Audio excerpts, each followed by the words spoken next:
بسم الله الرحمن الرحيم والسلام عليكم ورحمة الله وبركاته. أهلا وسهلا بكم في صفحتكم وقناتكم كلام في الكورة. النهارده هنتكلم عن مباراة نهائية في نهائي كأس السوبر المصري جمعت بين الأهلي ومودرن فيوتشر، وانتهت بفوز الأهلي في مباراة ماراثونية امتدت لأوقات إضافية بنتيجة 4-2. أولا ألف مليون مبروك للنادي الأهلي والجماهيره، إنجاز جديد وبطولة جديدة وبطولة مهمة جدا للنادي الأهلي يبني عليها فيما هو قادم في الموسم من دوري أو كاس أو دوري أبطال أفريقيا. هنتكلم أول حاجة عن التشكيل اللي بدأ بيه مارسيل كولر للمباراة ونقارنه بتشكيل المباراة اللي فاتت ونتكلم عن تبديلات وتعديلات الأجراء يعني عن ما بين التشكيل المباراة دي والتشكيل الماتش اللي فات.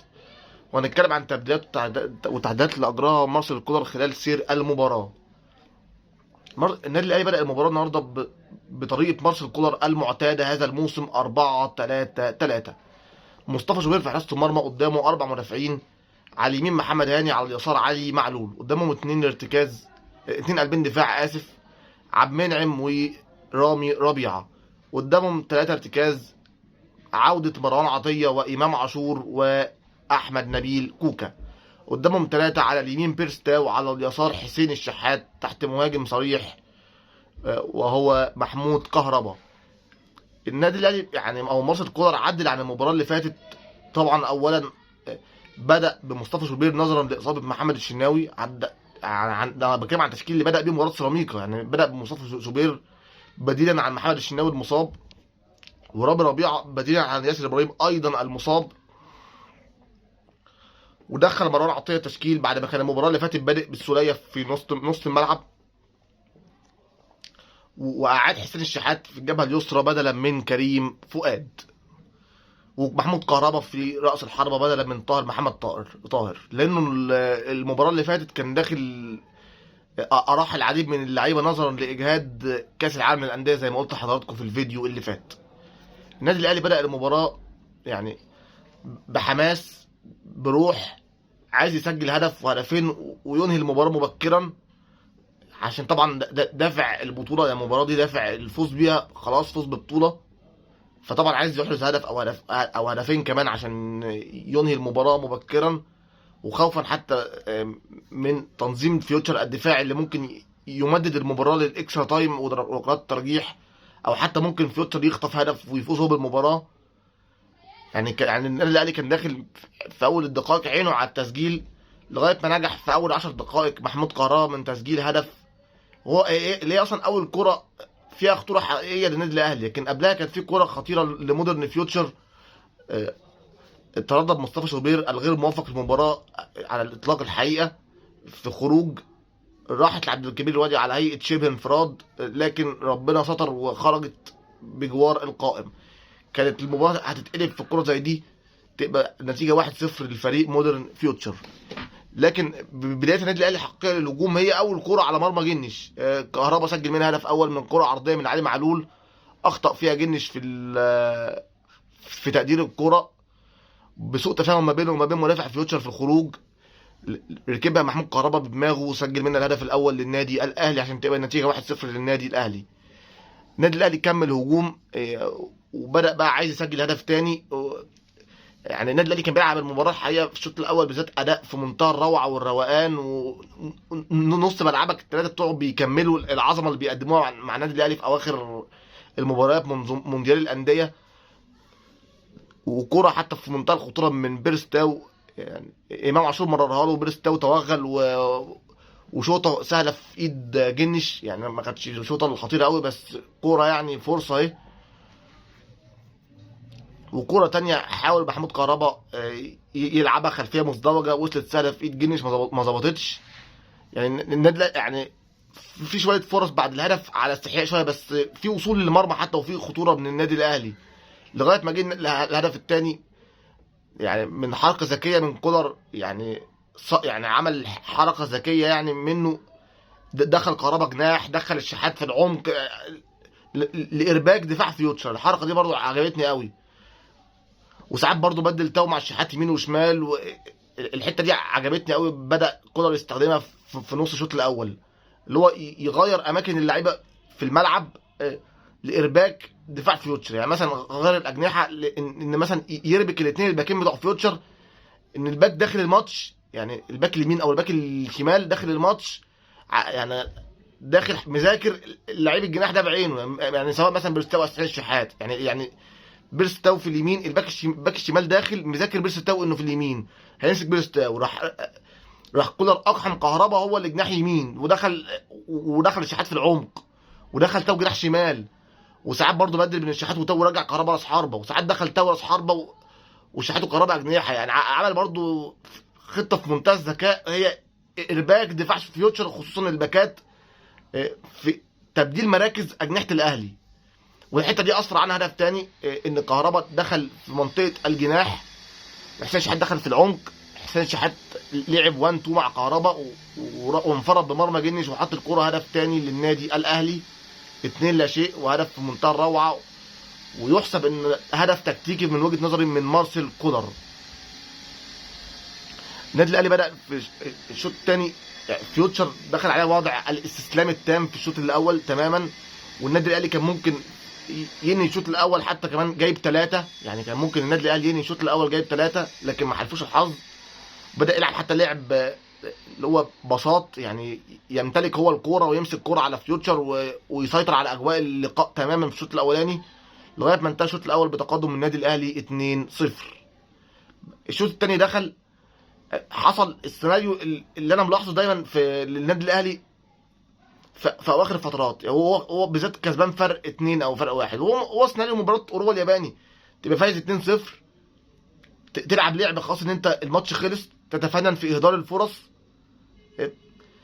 رغم ان يجيلك فرص هدف ثالث اللي هو خلاص هدف قتل للمباراه بنسبه 100% ليك خلاص يعني، لكن استهتار ورعونه في اهدار الفرص، وكل لاعب بدا يميل للعب الفردي لوحده يعني، خصوصا الاثنين اللي هم حسين الشحات وبيرستاو.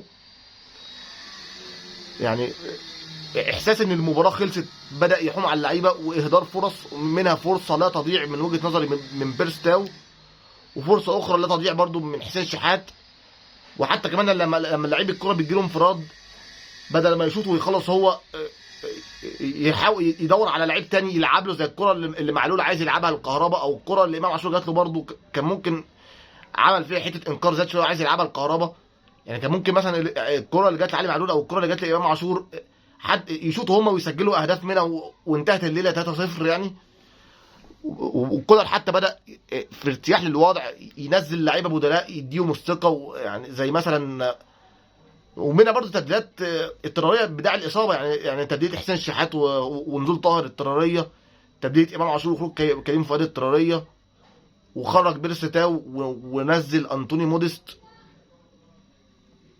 وخرج كهربا ونزل السوليه. يعني بدا يدي اللعيبه البديله ان ممكن مثلا لعيب منهم ينزل يسجل هدف ثالث او يصنع هدف ياخد ثقه. لكن الوضع انقلب تماما بعد ما كان خلاص النادي الاهلي مصاير المباراه زي ما هو عايز، ومودرن فيوتشر خلاص شبه مستسلم تماما.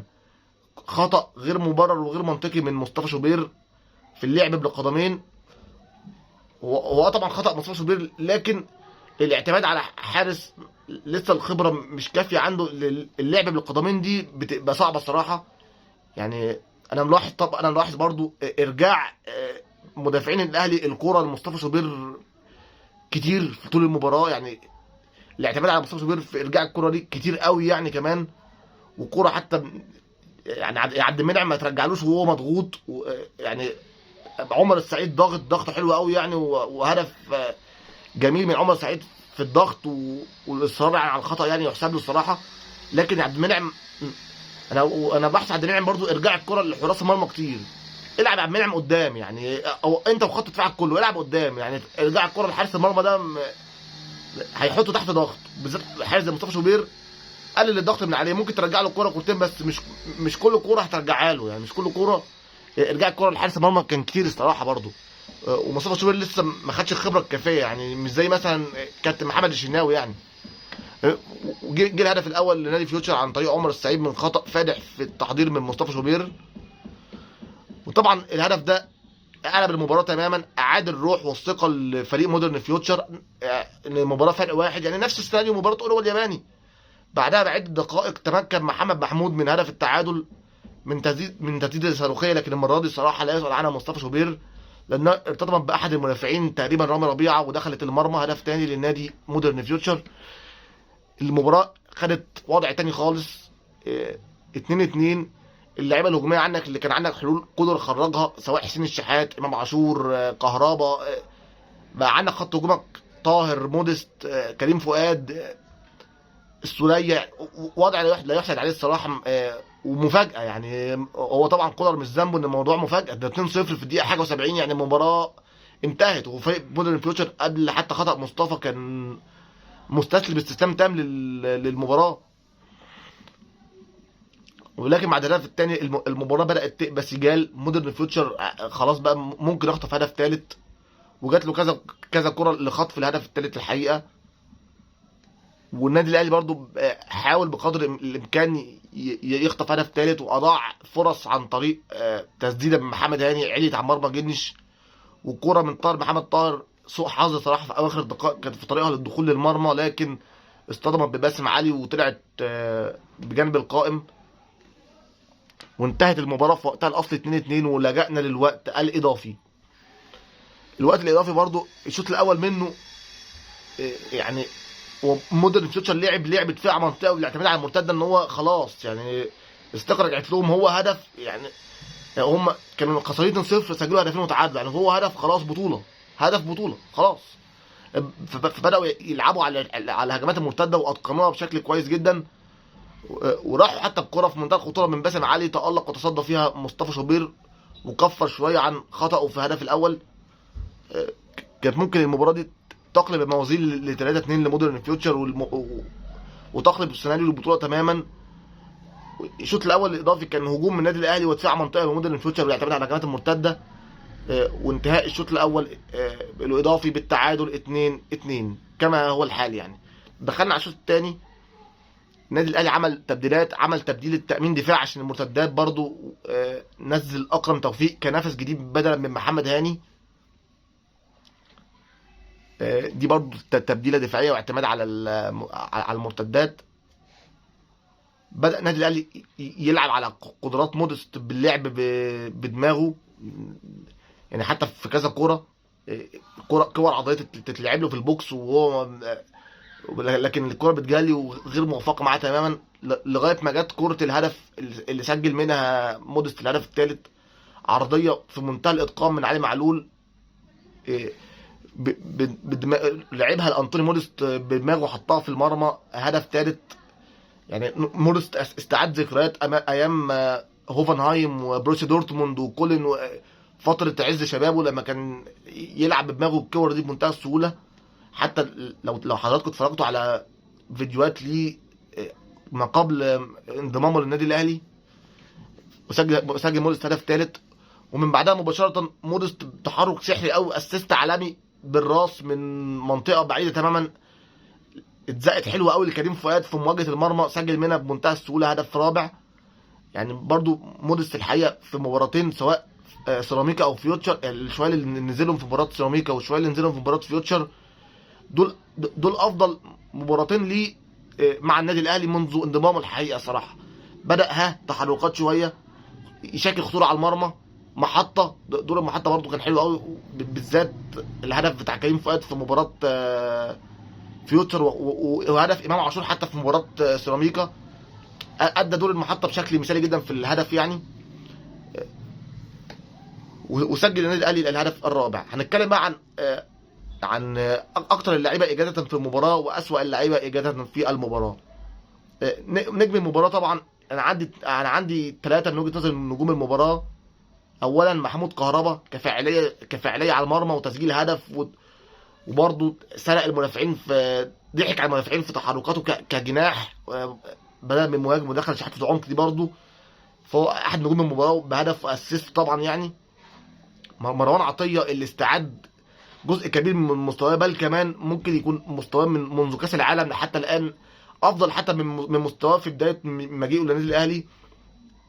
بدا يتجرأ اكتر في حته الضغط والدفاع والتاكلينجات والكلام ده، وكمان طور حته اللعب برجله في الكره الطوليه. يعني كان دوره اصلا في الاول مبني بنسبه كبيره على انه يسلم ويستلم وشكرا. لا، بدا يطور الحته دي شويه، سواء دفاعيا او انه يلعب كور طوليه كمان ويساعد. وهو النجم المباراه بلا منازع، حتى واختيار اللجنه المنظمه للبطوله نجم البطوله بشكل عام، مش نجم المباراه بس، مروان عطيه. وأسوأ اللعيبه اجازه في المباراه الغير موفق تماما الحقيقه مصطفى شوبير، لكن برضه صلح غلطه بتصدي والمباراه 2-2 في الوقت الاضافي. كانت تخلي المباراه 3-2 برضه، دي صلح غلطه فيها شويه يعني. لكن كاجاده في المباراه الصراحه لن يجيد تماما في المباراه، ومن أسوأ لعيبه المباراه. وبرضه من اللعيبه اللي عليها علامات استفهام الفتره دي، الثقه الزايده برضه اليومين دول، مدياه معلش يعني غرور شويه. محمد عبد المنعم برضه صراحه الثقه الزايده تماما يعني. هو ممكن يكون برضه اجهاد برضه من كاس العالم للانديه، لكن الثقه الزايده تماما مدياه غرور الحقيقه، وارتكاب اخطاء سهله الصراحه وغنى عنها يعني. وبرضه محمد طاهر نزل يعني، ده ممكن يكون دي افضل دقائق طاهر منذ انضمامه للنادي الاهلي. نزل بدأ برجله واسع شويه في المراوغات والكلام ده، وشكل خطوره يعني، برضو من افضل دقائقه على الاطلاق مع النادي الاهلي. موديست طبعا بطوله السوبر بشكل عام افضل بطولاته منذ قدومه للنادي الاهلي، سواء مباراه السيراميكا او مباراه فيوتشر زي ما وضحت لحضراتكم. حسين شحات طبعا وجوده في الملعب تقل طبعا. امام عاشور وجوده في الملعب تقل طبعا. والف مليون مبروك للنادي الاهلي وبالتوفيق فيما هو قادم، وشكرا والسلام عليكم ورحمه الله وبركاته. وكان معكم محمد هشام، كلام في الكوره. شكرا.